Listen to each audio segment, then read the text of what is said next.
Zdravím vás, dámy a páni. Ak vás zaujíma určitá štruktúra právnych predpisov, či už v Slovenskej republike, alebo aj medzinárodné súvislosti, či sú to už dohody, nariadenia, tak v tomto videu by som vám tak názorne ukázal a vysvetlil určité súvislosti. Moje meno je Vladimír Šimko a som lektor Akadémie pre dopravcov.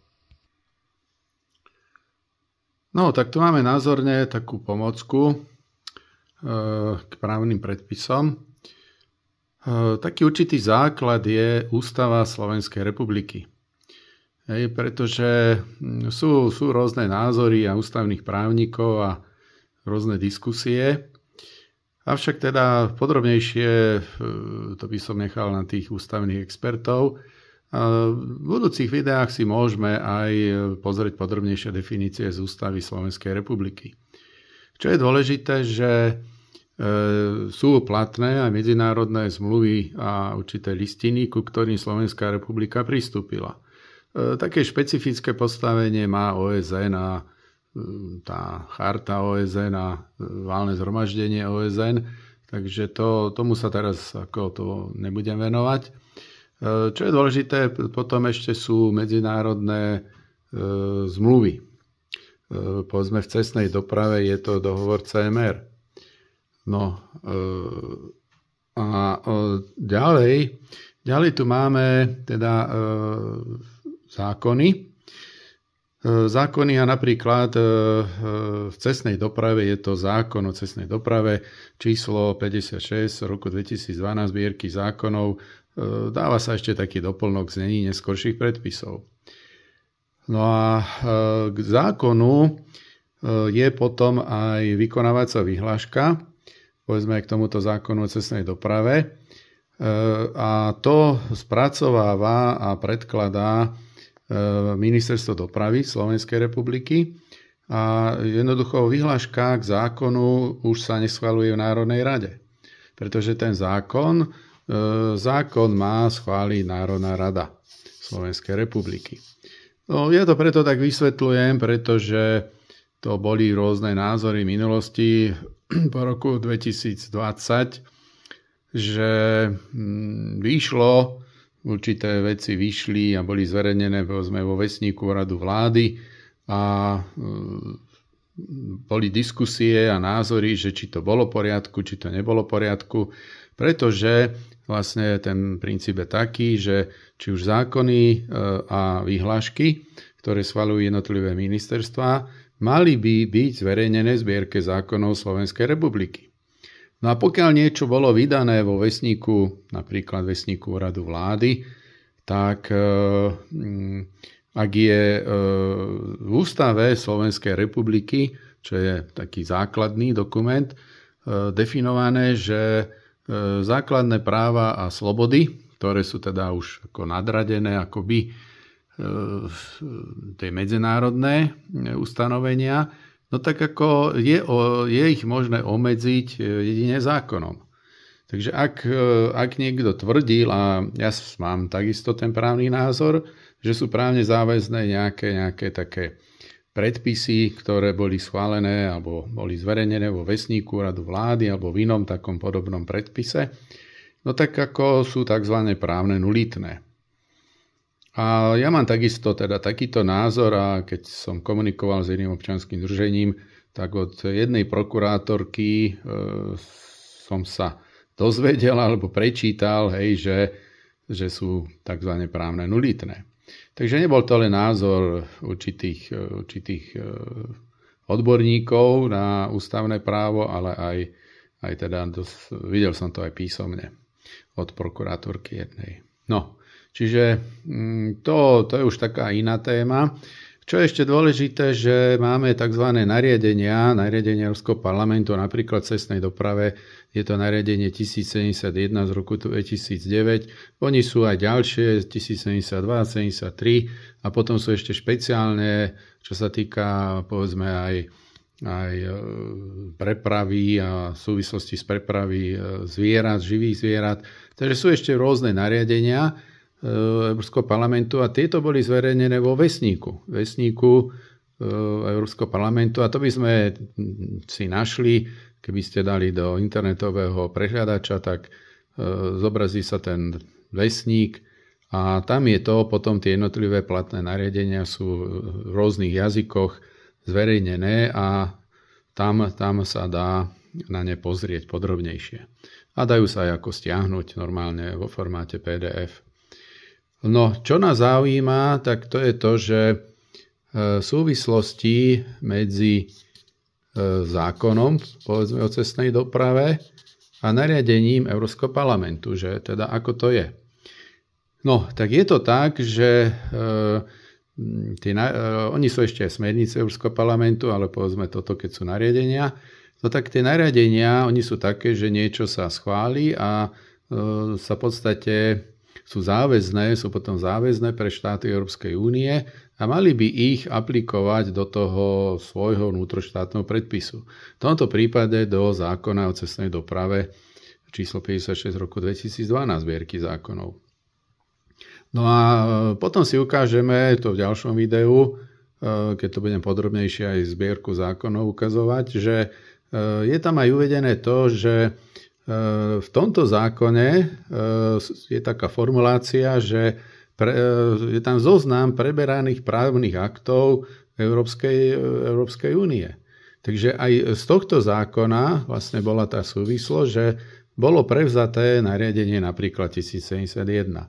Aj tá štruktúra je taká, tak hovorím, to si vysvetlíme, že je tam odvolávka na záver aj na vnútroštátne predpisy, že niektorý paragraf, niektoré ustanovenia sa upresňuje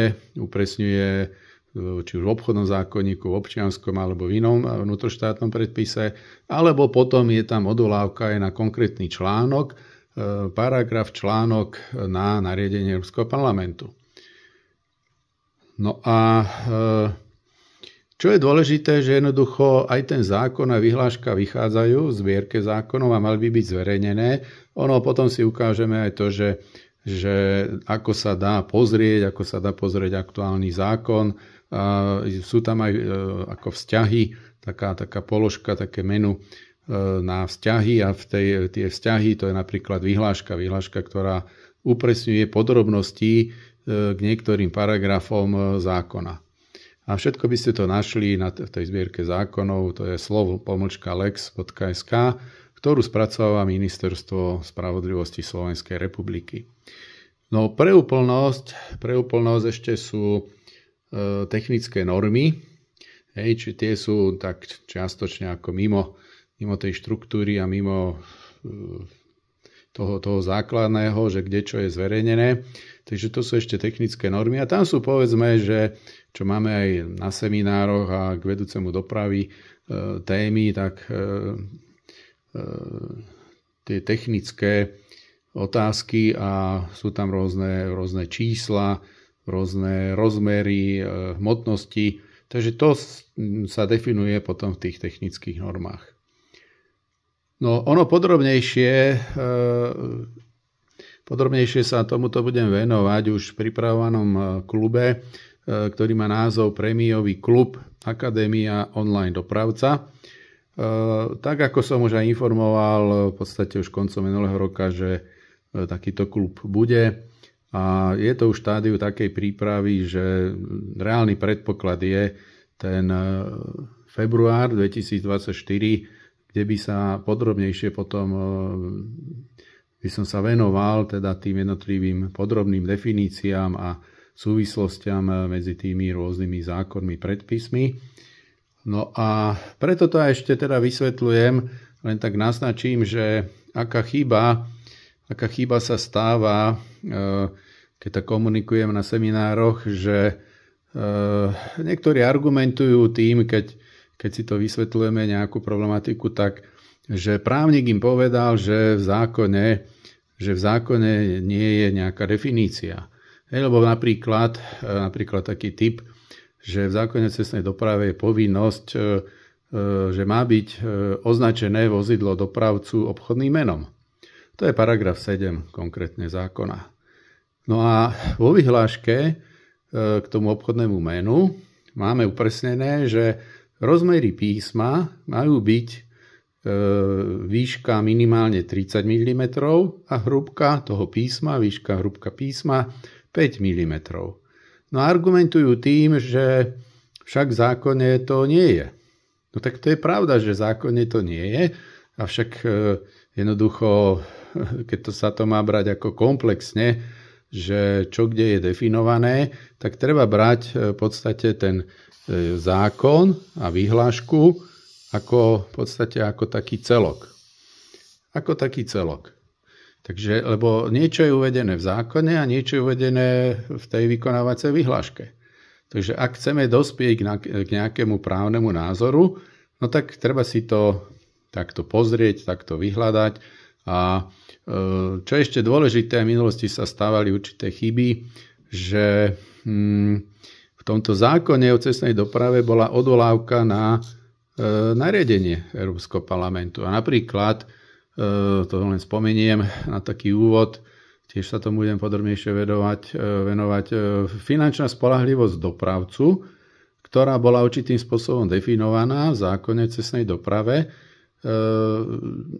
bola len tak ako čiastočne, ale v tom zákone bolo uvedené aj odvolanie na článok, ktorý bol uvedený v Európskom parlamente, v nariadení Európskeho parlamentu.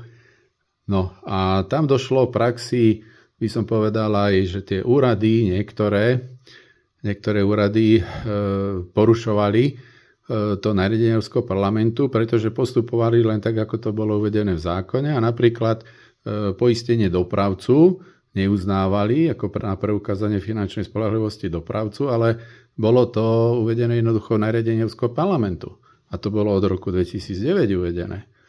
No a až potom neskôr, ako koncom roka 2018, v Národnej rade bola diskusia na komisii dopravy a tedy mala taký názov Doprava a cestovný ruch.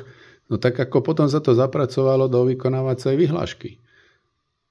A už to bolo teda jasné, že majú postupovať aj tak, že jednotlivé okresné úrady majú uznávať tú finančnú spoľahlivosť aj z poistenia, ktoré bolo definované na nariadení Európskeho parlamentu. No, čiže to len taký príklad na ilustráciu, že nie je to vždy celkom jednoduché, ale teda takto, keď by ste postupovali pri tej nejakej právnej analýze, že čo ja radím, že nestačí povedať, že počul som, alebo Fero, Jano, Jožo hovorí, alebo Anna, alebo Mária, či účtovnička, alebo právnička, alebo právnik, že je to tak, alebo že vy by ste mali nejaký názor. Ja radím tak, že ak chcete mať nejaký právny názor, tak treba nájsť príslušný predpis, príslušný paragraf, odsek, odstavec, písmeno a potom sa môžeme baviť, že čítame a, alebo čítame alebo, najmä a skúmať, aké slovo tam je. Čiže takto by ste mohli a mali, ak chcete dospieť k nejakému právnemu názoru, tak takto si toto uvedomiť a hľadať to v tých príslušných právnych predpisoch. Ďakujem za pozornosť. Fajnový deň.